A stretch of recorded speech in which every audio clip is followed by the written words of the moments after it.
أشهد أن لا إله إلا الله وحده لا شريك له وأشهد أن محمدا عبده ورسوله أرسله بالحق بشيرا ونذيرا وداعيا إلى الله بإذنه وسراجا وقمرا منيرا أعوذ بالله من الشيطان الرجيم بسم الله الرحمن الرحيم قل إن صلاتي ونسكي ومحياي ومماتي لله رب العالمين وقال الله تعالى في القرآن المجيد وفيه فرقانه الحميد لن ينالوا الله لحومها ولا دماؤها ولكن يناله التقوى منكم وقال الله تعالى في كلامه المجيد أعوذ بالله من الشيطان الرجيم بسم الله الرحمن الرحيم يا بني إني أرى في المنام إني أذبحك فانظر ماذا ترى يا أبتي افعل ما تؤمر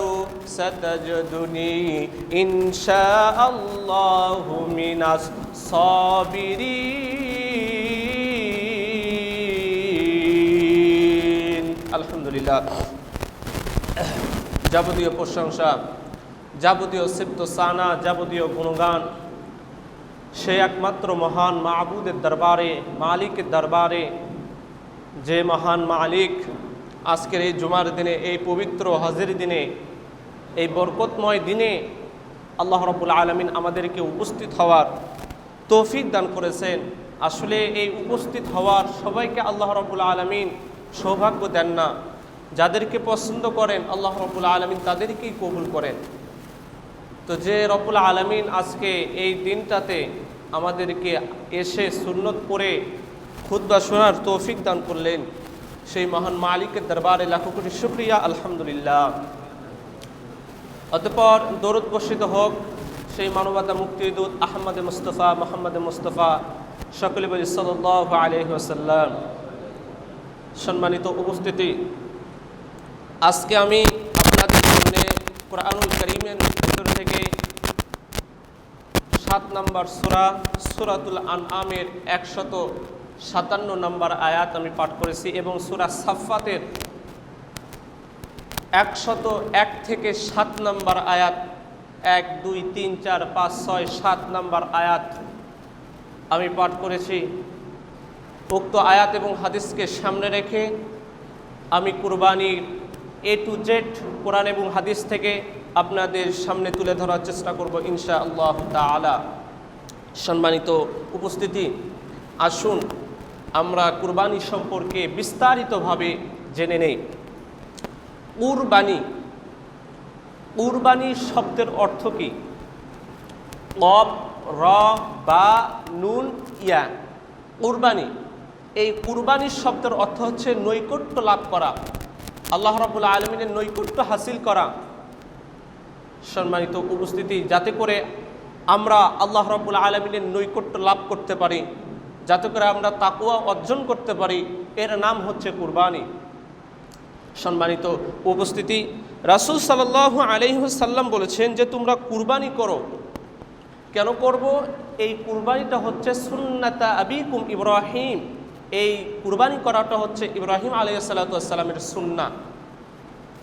এবার আসুন আমরা আয়াত থেকে জেনে নেই।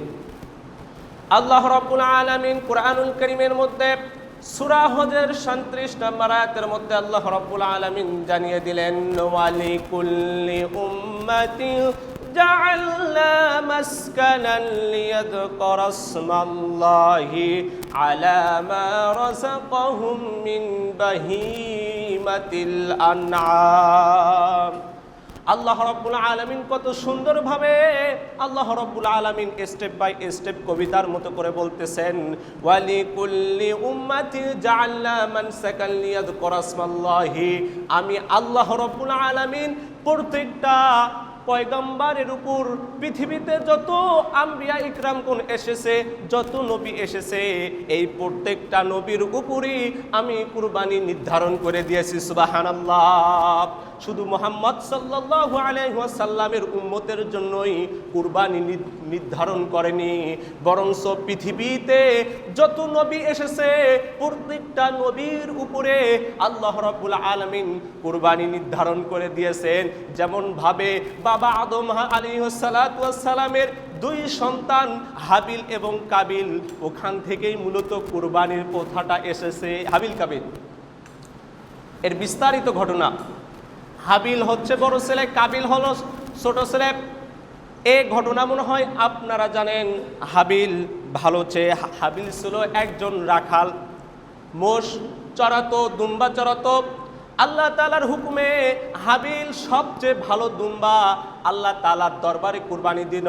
এবং তার ভাই কাবিল ছিল একজন কৃষক। কাবিল পচা ধান, নষ্ট ধান, ময়লা ধান আল্লাহ তাআলার দরবারে কুরবানি দিল। কিন্তু কাবিলেরটা কুরবানি হলো না, কেননা সে পচা ধান, খারাপ ধান সে আল্লাহ তাআলার দরবারে কুরবানি দিত। কিন্তু সেই সময়ে কুরবানি আমাদের মতো ছিল না। সেই সময়ে একটা খোলা জায়গায় কুরবানি রেখে আসা হতো। আল্লাহ তাআলার দরবারে অগ্নি স্ফলঙ্গ এসে যার কুরবানি কবুল হয়ে যেত, তার কুরবানি পুড়ে যেত, পুড়ে স্থায়ী হয়ে যেত। তাহলে বোঝা যেত যে তার কুরবানি কবুল হয়ে গেছে। কিন্তু হাবিলের কুরবানি কবুল হলো, কাবিলের কুরবানি কবুল হলো না। এখান থেকে আল্লাহ রাব্বুল আলামিন বাবা আদম আলাইহিস সালামের যুগ থেকে যত পয়গম্বর এসেছে প্রত্যেকটা পয়গম্বরের উপর আল্লাহ রাব্বুল আলামিন জানিয়ে দিয়েছেন, ওয়ালি কুল্লি উম্মাতিন জাআলনা মাসকানান। আমি প্রত্যেকটা উম্মতের উপর, প্রত্যেকটা পয়গম্বরের উপর আমি এই কুরবানিকে আমি আল্লাহ রাব্বুল আলামিন জায়েজ করে দিয়েছি, ওয়াজিব করে দিয়েছি। সুবহানাল্লাহ। সম্মানিত উপস্থিতি, আমাদেরকে অবশ্যই কুরবানি কিনতে হবে, কুরবানি করতে হবে।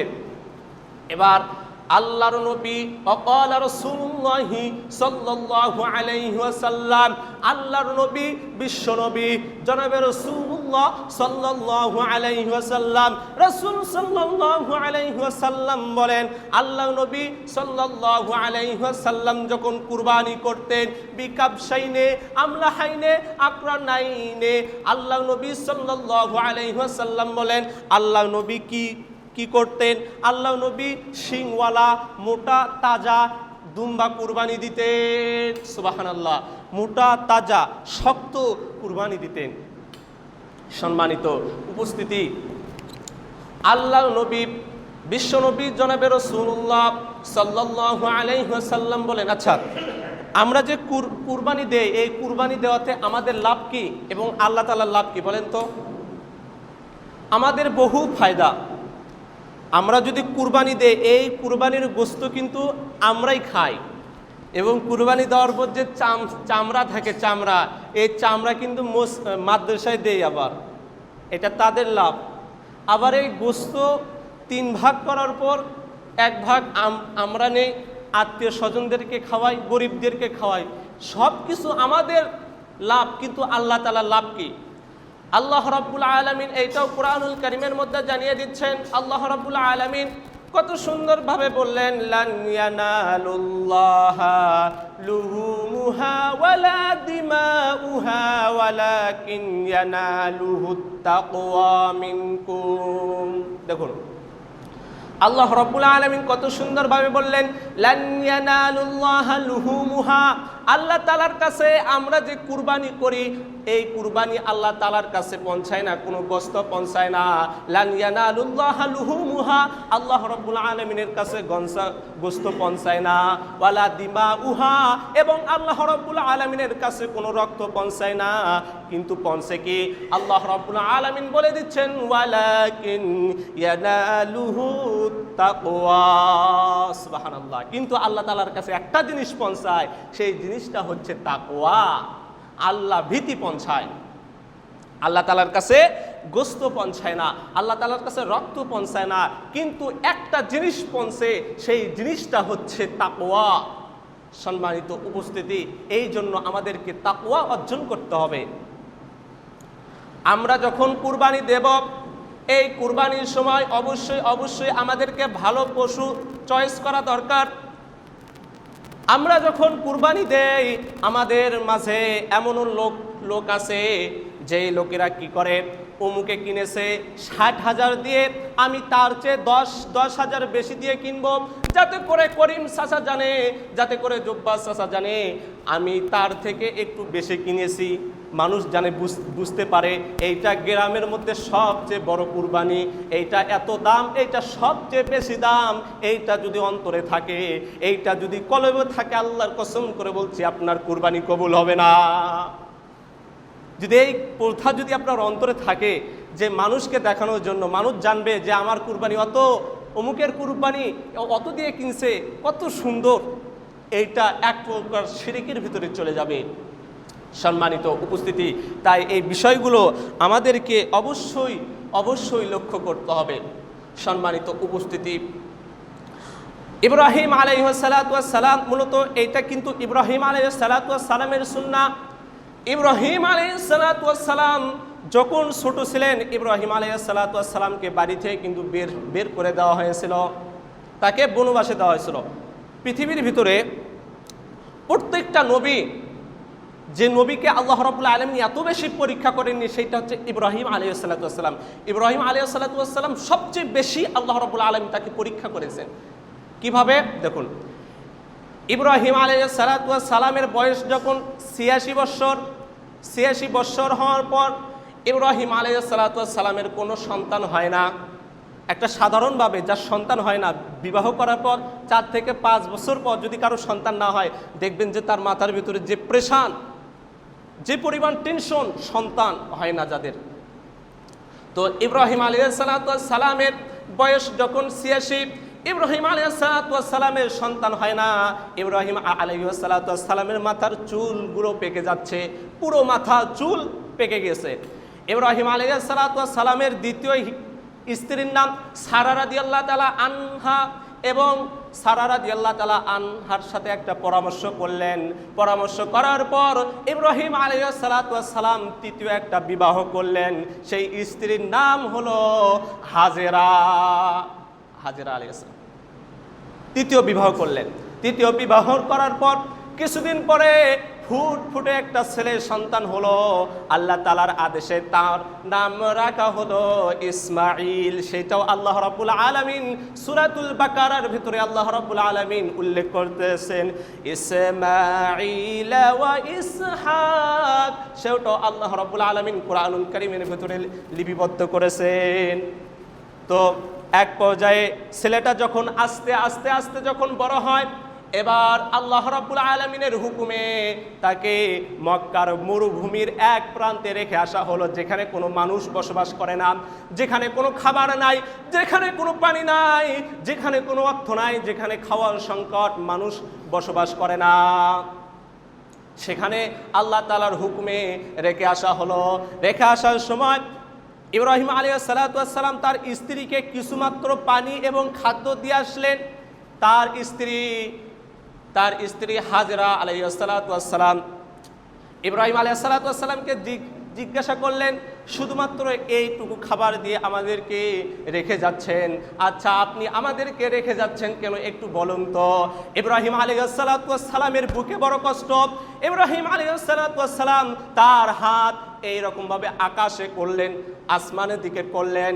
বিবি হাজেরা বুঝতে পারলেন তিনি তো আল্লাহ তাআলা তো পয়গাম্বার, এটা আল্লাহ তাআলার আদেশে ইব্রাহিম আলাইহিস সালাম আমাকে থুয়ে যাচ্ছেন।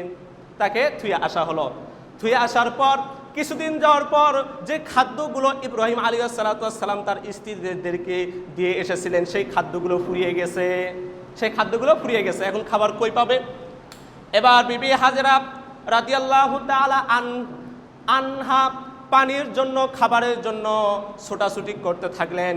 একবার সাফা গেলেন, সাফার উপরে উঠলেন, সাফা পর্বতের উপরে উঠলেন, দেখলেন যে কোনো মানুষ নাই, কোনো মানুষ নাই।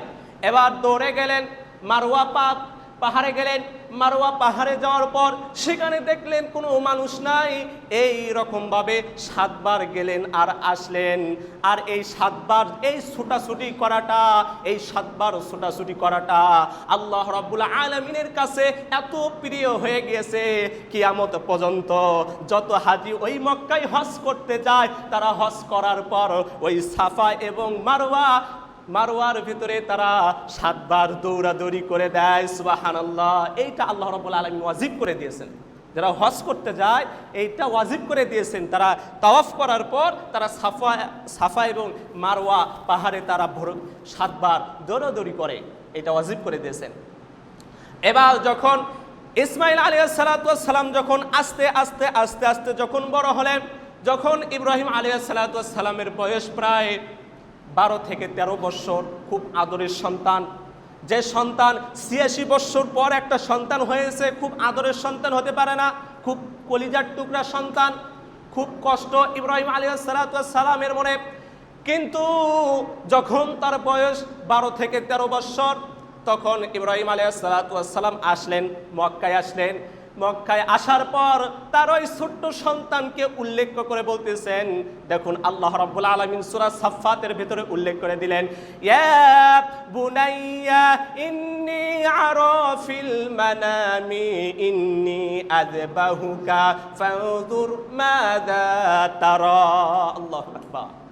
আল্লাহ রাব্বুল আলামিন ইব্রাহিম আলাইহিস সালাম তার ছোট্ট সন্তানকে বলতেছেন, ইয়া বুনাইয়া ইন্নী আরা ফিল মানামি, ওহে আমার পুত্র, কলিজার টুকরা ধন, আমি আজকে স্বপ্ন দেখলাম, ইন্নী আযবাহুকা, আমি তোমাকে জবাই করতেছি, ফানজুর মাজা তারা, তোমার কি কোনো মতামত আছে? মানে পিতা তার ছোট্ট সন্তানকে বলতেছেন যে ইন্নী আরা ফিল মানামি, আমি স্বপ্নে দেখলাম আমি তোমাকে জবাই করতেছি, ফানজুর মাজা তারা, তোমার কি কোনো এ ব্যাপারে কি কোনো মতামত আছে? একটা ছোট্ট সন্তান, যে সন্তানকে ছোটবেলায় রেখে আসা হয়েছিল, ওই সন্তান তো বলতে পারতো, বাবা তুমি তো আমাকে ছোটবেলায় রেখে এসেছিলে, কোনো খাবার দাওনি, খাদ্য দাওনি, আমাদেরকে দেখতে আসনি, তুমি আমাকে কোন অধিকারে তুমি জবাই করতে চাচ্ছ?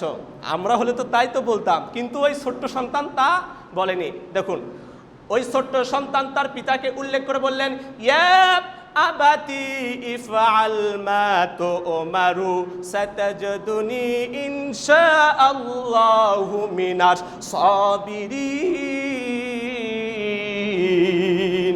দেখুন ওই ছোট্ট সন্তান তার পিতাকে বলতেছে, ইয়া আবাতি ইফআল মা তুমারু, ওহে আমার বাবা, আল্লাহ রাব্বুল আলামিন তোমাকে যা আদেশ করেছে, মাজহুলের সিকা তুমারু, আল্লাহ রাব্বুল আলামিন তোমাকে যা আদেশ করা হয়েছে তুমি তাই পালন করো। কত সুন্দর কথা। বা তোমাকে যা আদেশ করা হয়েছে, তোমার প্রতিপালক তোমাকে যা আদেশ করেছে, তুমি সেই অনুযায়ী তুমি কাজ করো, তার নির্দেশনা মেনে তুমি কাজ করো। দেখুন এবার ইসমাইল আলাইহিস সালামকে জবাই দেওয়ার জন্য, কুরবানি দেওয়ার জন্য নিয়ে যাওয়া হলো। কুরবানি দেওয়ার জন্য নিয়ে যাওয়ার পর ধারালো ছোরা চাকু, সেই চাকু দিয়ে ইসমাইল আলাইহিস সালামকে জবাই করবে। এমন তো অবস্থায় আসমানের ফেরেশতাগুলো অবাক, আসমানের ফেরেশতাগুলো অবাক যে এ কেমন পরীক্ষা, ইব্রাহিম আলাইহিস সালামের যে 86 বছর পর একটা সন্তান হলো, যেই সন্তানকে আবার আল্লাহ তাআলা জবাই দিতে বলতেছেন। ইব্রাহিম আলাইহিস সালামের কঠিন পরীক্ষা ছিলেন। তিনি যখন ছোট ছিল, তেনার বাপ ছিল একজন মূর্তির কারিগর, তেনাকে বলেছে যে তুমি এই মূর্তিগুলো পাহারা দাও। তিনি সব, ইব্রাহিম আলাইহিস সালাম সব মূর্তিগুলো ভেঙে ফেলেছে। তো এই তার বাবা তাকে বনবাসে, ছোটবেলায় তাকে বনবাসে দিয়েছিল। তেনা ছোটবেলা থেকে আল্লাহ রাব্বুল আলামিন তাকে পরীক্ষা করেছেন। তো যখন ইব্রাহিম আলাইহিস সালাতু ওয়াস সালাম যখন ইসমাঈল আলাইহিস সালাতু ওয়াস সালাম তার পুত্রকে জবাই করবেন, এমন তো অবস্থায় আকাশের ফেরেশতাগুলো অবাক যে আল্লাহ রাব্বুল আলামিন কেমন পরীক্ষা করতেছেন। এমন তো অবস্থায় যখন ছুরি চালাবে, এই সময় আল্লাহ রাব্বুল আলামিন জিবরাইল আলাইহিস সালাতু ওয়াস সালামকে আদেশ করলেন, যাও যাও জিবরাইল, ওই জান্নাত থেকে একটা দুম্বা নিয়ে যাও, যেই দুম্বা জান্নাতের ঘাস খেয়েছে, যেই দুম্বা জান্নাত দিয়ে চলাফেরা করেছে, এই জান্নাতি উট তুমি নিয়ে যাও। যখন জবাই করলো, জবাই করার পর দুম্বা কুরবানি হয়ে গেল। সুবহানাল্লাহ। এ ব্যাপারে আল্লাহ রাব্বুল আলামিন বলেন, ইয়া ইব্রাহিমু কদ সাদ্দাকতার রুয়া। আল্লাহ রাব্বুল আলামিন কোরআনের কালিমের আয়াত নাজিল করে দিলেন, হে ইব্রাহিম, ইয়া ইব্রাহিমু কদ সাদ্দাকতার রুয়া। ইব্রাহিম, তোমাকে যা স্বপ্নে দেখা হয়েছিল তুমি তা বাস্তবায়িত করেছো। আর এই নিদর্শনটা পরবর্তীতে যারা আসবে, এই নিদর্শনটা প্রত্যেকটার উপরে তাদের জন্য একটা নিদর্শন থাকবে। তাহলে দেখুন, ইব্রাহিম আলাইহিস সালাতু ওয়াস সালাম কত সুন্দর বাবা ছিলেন, কত ধৈর্যশালী বাবা ছিলেন, এবং তার সন্তানও তেমন ছিল। সম্মানিত উপস্থিতি, এই কুরবানির বিষয় থেকে আমাদের কি শিক্ষা? অন্তর, দেখুন, অন্তর আগে কুরবানি দিতে হবে। আমরা যে কুরবানি দেই, সবচেয়ে মেইন বিষয়টা হচ্ছে আপনার অন্তর আগে কুরবানি দিতে হবে। কুরবানি হচ্ছে দুই প্রকার। কয় প্রকার? দুই প্রকার। এক নাম্বারটা হচ্ছে পশু জবাই কুরবানি, দুই নাম্বারটা হচ্ছে আপনার ভেতরে যে পশু আছে সেই পশু কুরবানি। ভেতরের পশু বলতে আপনার অন্তরকে আগে কুরবানি করতে হবে। সম্মানিত উপস্থিতি, আল্লাহ রাব্বুল আলামিন আমাদেরকে আল্লাহ রাব্বুল আলামিন বোঝার এবং মানার জন্য তৌফিক দান করে দেন, বলি আল্লাহুম্মা আমিন।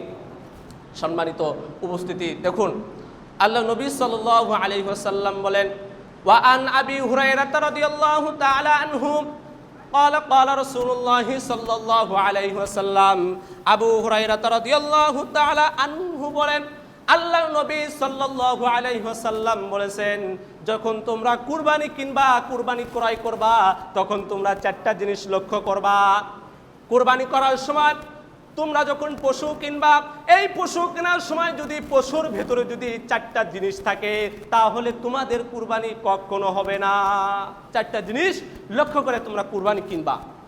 এক নাম্বার, আল্লাহ নবী সাল্লাল্লাহু আলাইহি ওয়াসাল্লাম বলেন, আল আওরাতু, যখন তোমরা পশু কিনবা, পশুকে দেখবা, পশু যেন চোখ যেন কানা যেন না হয়, পশু যেন সুস্পষ্টভাবে যেন দেখতে পারে।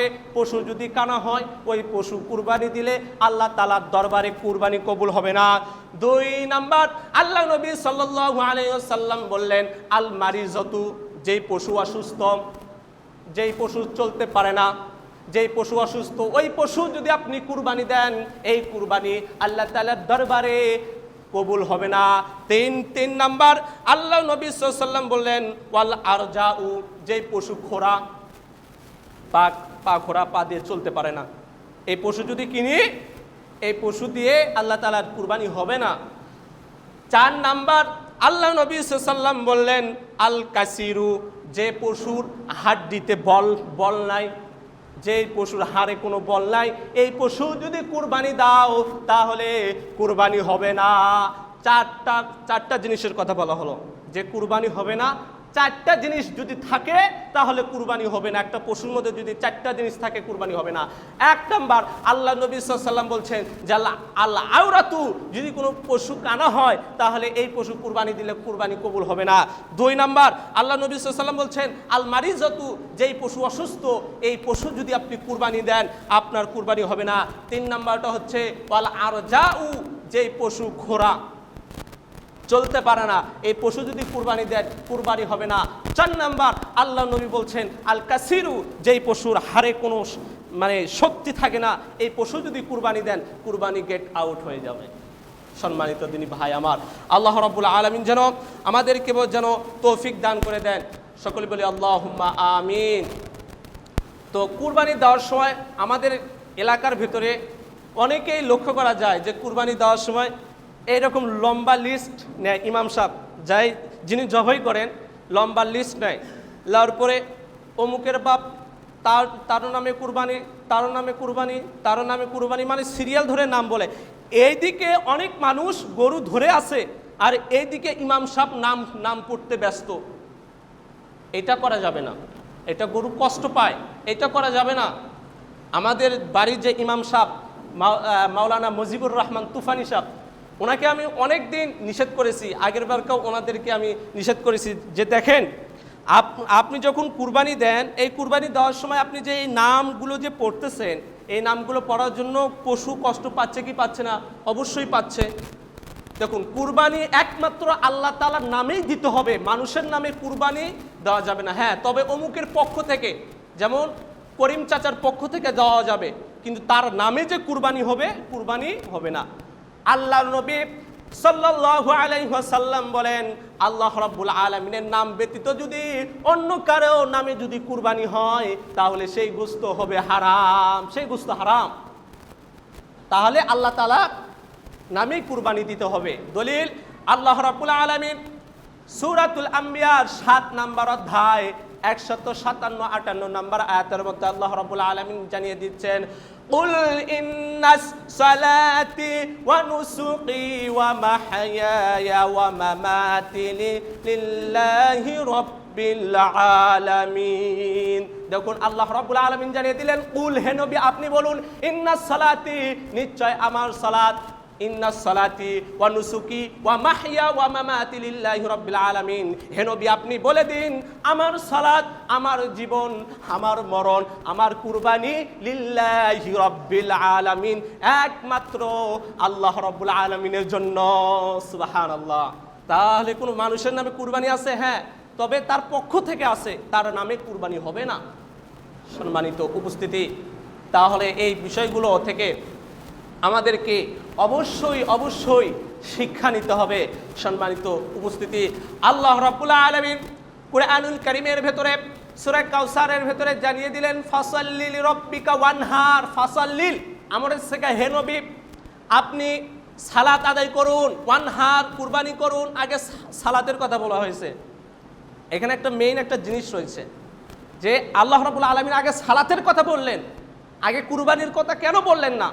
যে ওয়ানহার লিল ফাদ, আগে কুরবানি করো পরে সালাত আদায় করো, এটা বলেননি, কিন্তু সাধারণ ভাষায় বলতেছে, এটা কিন্তু বলেননি। কি বললেন? ফাসাল্লিল, আগে সালাত আদায় করো, ওয়ানহার কুরবানি করো, আগে সালাতের কথা নিয়ে এসেছে। আপনি যদি কুরবানি করেন, অবশ্যই আপনাকে সালাত করতে হবে, কেননা আল্লাহ তাআলা আগে সালাতের কথা নিয়ে এসেছেন।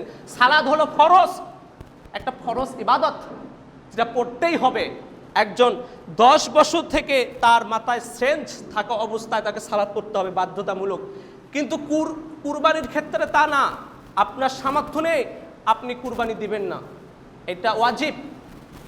অনেকেই বলে সুন্নতে মুআক্কাদা, অনেকেই বলে ওয়াজিব, কিন্তু সালাত হচ্ছে ফরজ। আপনি সালাত করেন না, কিন্তু কুরবানির জন্য আপনি বলেন যে ওর চেয়ে আমি 20,000 টাকার বেশি দিয়ে গরু কিনবো, ওর চেয়ে মোটা তাজা দিয়ে বেশি গরু কিনবো। এই চিন্তা ভাবনা যদি থাকে, আপনার তো সালাতও হলো না, কুরবানিও হবে না। আর একটা বিষয় হচ্ছে, যারা সুদি টাকা দিয়ে যারা এই কুরবানি, বিভিন্ন কিস্তি, বিভিন্ন লোন, বিভিন্ন জায়গায় হারাম খাত থেকে যারা কুরবানি করেন, এদের কুরবানি হবে না, এদের কুরবানি হবে না। আর যারা এদের সাথে যারা ভাগে যাবে, মানে ভাগে যারা কুরবানি করবে, এদের কুরবানিও হবে না। সম্মানিত উপস্থিতি, আমাদেরকে এই বিষয়গুলো অবশ্যই লক্ষ্য রাখতে হবে। আল্লাহ রাব্বুল আলামিন যেন আমাদেরকে যেন তৌফিক দান করে দেন, বলি আল্লাহুম্মা আমিন। তাহলে আমরা কিন্তু শুরুতেই জেনে এসেছি যে লান ইয়ানালুল্লাহা লুহুমুহা ওয়ালা দিমাউহা ওয়ালাকিন ইয়ানালুহুত তাকওয়া। আল্লাহ রাব্বুল আলামিনের কাছে কি গোশত যায় না, ওয়ালা দিমাউহা, এবং মাংস এবং রক্ত যায় না, কিন্তু যায় কি? তাকওয়া, আল্লাহ ভীতি, যে তাকওয়া ইব্রাহিম আলাইহিস সালাতু ওয়াস সালামের ছিল। সম্মানিত উপস্থিতি, তাই অবশ্যই আমাদেরকে লক্ষ্য রাখতে হবে, এই কুরবানি যখন আমরা করব, আমরা হালাল টাকা দিয়ে কিনবো, এবং এই কুরবানি করার সময় আমাদেরকে কি করতে হবে? অবশ্যই হালাল টাকা দিয়ে করতে হবে, এবং সহি নিয়ত থাকতে হবে, সহি নিয়ত থাকতে হবে। আল্লাহ নবী, বিশ্ব নবী জনাবে রাসূলুল্লাহ সাল্লাল্লাহু আলাইহি ওয়াসাল্লামের কাছে একজন প্রশ্ন করল, ইয়া রাসূলুল্লাহ, ইয়া হাবিবাল্লাহ, মাদাল আযহা। আল্লাহ নবী সাল্লাল্লাহু আলাইহি ওয়াসাল্লামকে জিজ্ঞাসা করলেন, ও আল্লাহ নবী, বলুন তো কুরবানি কি? আল্লাহ নবীকে এক সাহাবা জিজ্ঞাসা করলেন, মাদাল আযহা, মাদাল আযহা, আল্লাহ নবী কুরবানিটা কি? এবার আল্লাহ নবী ক্বালা রাসূলুল্লাহ সাল্লাল্লাহু আলাইহি ওয়াসাল্লাম, আল্লাহ নবী সাল্লাল্লাহু আলাইহি ওয়াসাল্লাম উত্তর দিচ্ছেন, সুন্নাতু আবিকুম ইব্রাহিম। এটা আমার বন্ধু ইব্রাহিম আলাইহিস সালাতু ওয়াস সালামের সুন্নাত। এটা ইব্রাহিম আলাইহিস সালাতু ওয়াস সালামের সুন্নাত। আমরা অনেকেই মনে করি যে হাবিল কাবিলের যে ঘটনা রয়েছে, এই হাবিল কাবিলের থেকেই মনে হয় এই হাবিল কাবিলের সুন্নাত। জিনা, এটা ইব্রাহিম আলাইহিস সালাতু ওয়াস সালামের সুন্নাত। সম্মানিত উপস্থিতি, আল্লাহ রাব্বুল আলামিন যেন আমাদেরকে যেন তৌফিক দান করে দেন, বলি আল্লাহুম্মা আমিন। আল্লাহ রাব্বুল আলামিন যেন আমাদেরকে যেন সঠিকভাবে কুরবানি করার জন্য এবং সঠিক টাকা, হালাল টাকা দিয়ে যেন কুরবানি করার তৌফিক দান করে দেন, বলি আল্লাহুম্মা আমিন। আল্লাহ রাব্বুল আলামিন যেন আমাদেরকে তৌফিক দান করে দেন, বলি আল্লাহুম্মা আমিন।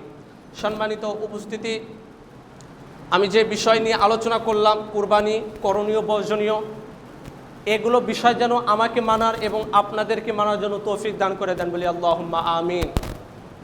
তো বিশেষ করে কথা হচ্ছে, আমি আপনাদের মাঝে প্রায় 7 থেকে 8 মাস বসবাস করেছি,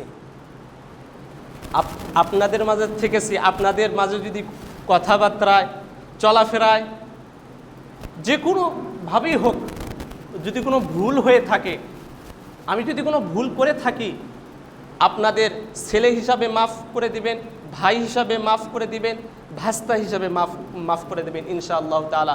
যেহেতু একটা মানুষ থাকলে কথাবার্তায় মানুষ কষ্ট পেতেই পারে, তো মনে কিছু রাখবেন না।